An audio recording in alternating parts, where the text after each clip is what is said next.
রাস্তাটা এত চকচক করছে কেন? কেমন যেন আর কি কালারিং হয়ে যাচ্ছে। মনে হচ্ছে কেউ যেন রাস্তাটা কালার করে দিয়েছে। এত সুন্দর লাগছে দেখতে। আর এটা কি দেখে মনে হচ্ছে যে আমি রাস্তায় হাঁটছি না কোনো স্বপ্নের দেশে হাঁটছি? আমার তো তাই মনে হচ্ছে। এত সুন্দর রাস্তাটা কালার হয়ে গেছে, চকচক করছে। ও, এটা হচ্ছে শর্টকাট রাস্তা। এটা কোনো কালার করা রাস্তা না রে। এটা দিয়ে যদি তুই হাঁটিস, তাড়াতাড়ি তুই জাদুকরি রাস্তায় পৌঁছে যাবি। বুঝলি? দেখেই তো মনে হচ্ছে রাস্তাটা একটু অন্যরকম। আর এই রাস্তা দিয়েই তোকে জাদুকরি রাস্তায় নিয়ে যাবে। রাস্তাটা কত শর্টকাট জানিস তো? আর কত চকচক করছে দেখ। কিন্তু বন্ধু, আমি তো জাদুকরি রাস্তায় ঢুকতে পারবো না। আমি তো ওর সম্বন্ধে কিছু জানিই না। তাহলে আমি ওই রাস্তায় কি করে যাব?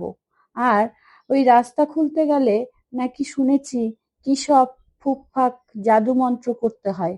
সেটা তো আমার জানা নেই। তাহলে বন্ধু, আমি কি ওখানে আর ঢুকতে পারবো না? যদি ঢুকতে না পারি তাহলে গিয়েই বা কি লাভ হবে? রে, তোর মাথার টুপিটা শুধু আমাকে দে, তাহলেই দেখবি তুই যেই পথে যেতে চাচ্ছিস সেই পথের রাস্তা এমনি খুলে যাবে। তোর টুপিটা আমার বড্ড পছন্দ হয়েছে। তুই আমাকে টুপিটা দিয়ে দে, তাহলে তুই নির্দ্বিধায় যেই রাস্তায় যেতে চাচ্ছিস সেই রাস্তায় যেতে পারবি। বুঝলি? তোর কাছে অনেক সহজ হয়ে যাবে সেই রাস্তাটা। ওরে গুড্ডু বোকা ছেলে, তুই একটা শিয়ালের কথায় তোর মাথার টুপিটা দিয়ে দিচ্ছিস? ওটাই তো তোর সিক্রেট টুপি ছিল রে। সেই টুপিটা দিয়েই তুই অনেক কিছু করতে পারতি। আর তুই বোকার মতন শিয়ালের কথা শুনে ওই টুপিটা তুই শিয়ালকে দিয়ে দিলি।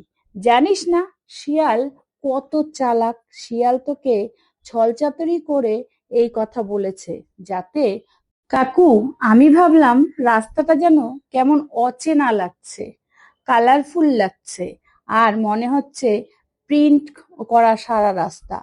আমি ভয় পেয়ে গেছি। আমার কাছে অচেনা রাস্তা মনে হচ্ছে। তাই ভাবলাম কি করব না করব, কোথায় যাব, পথ খুঁজে পাচ্ছি না। এই জন্য শিয়ালের কথায় আমি টুপিটা দেওয়ার জন্য রাজি হয়ে গেলাম। আমি তো আর এসব বুঝিও নাই। হুর, বোকা গুড্ডু ছেলে, তুই একদম বোকা। এই নয়, ধর, এই পেন্সিলটা তোকে দিলাম। এটা তুই বাতাসের মধ্যে ড্রয়িং কর। তুই যেটা চাবি সেটাই দেখবি হয়ে যাবে। আর শিয়ালকে একটু তোর বুদ্ধির পরিচয় দে। দেখ, শিয়াল তোর পেছে পেছে ঘুরবে। বুঝলি তো? তুই যেটাই বলবি, যেটাই ড্রয়িং করবি এই পেন্সিলটা দিয়ে। ও আচ্ছা আচ্ছা, তাই নাকি? এটা কি জাদুকরি পেন্সিল?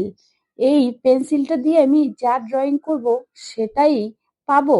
আমি যদি একটা সিংহ ড্রয়িং করি তাহলে সেই সিংহটা কি পাওয়া যাবে?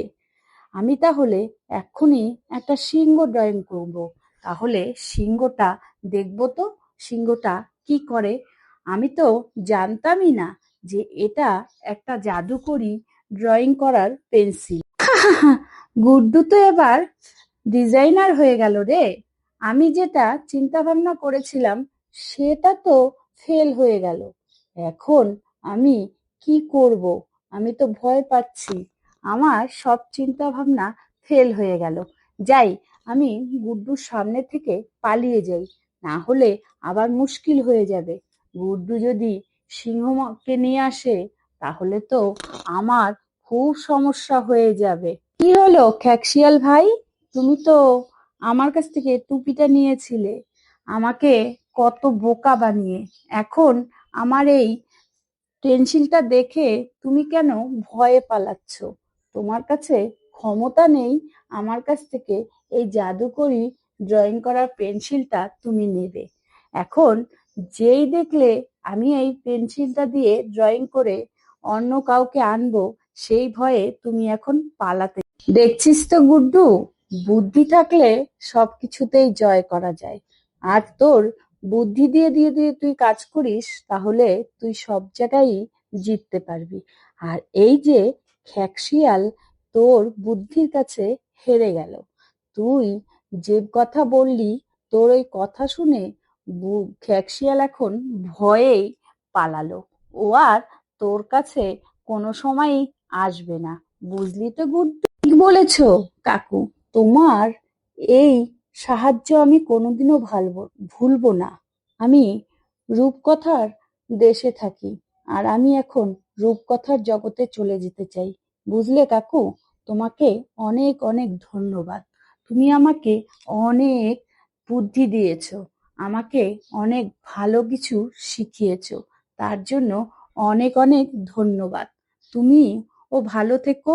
আমিও ঠিক বলেছিস গুড্ডু, আমিও তোকে একটু সাহায্য করে বড়ই ভালো লাগলো আমার মনটা। আমি ধন্য হয়ে গেলাম তোর মতন মানুষের সাথে কথা বলে। তোর এই বুদ্ধি উদারতা দেখে আমি খুব খুশি হয়ে গেলাম। তুইও তোর মতন রূপকথার জগতে চলে যা, আর আমিও আমার মতন আমার দেশে চলে যাই। সবাই ভালো থাকুক, খুশিতে থাকুক। বুঝলি গুড্ডু?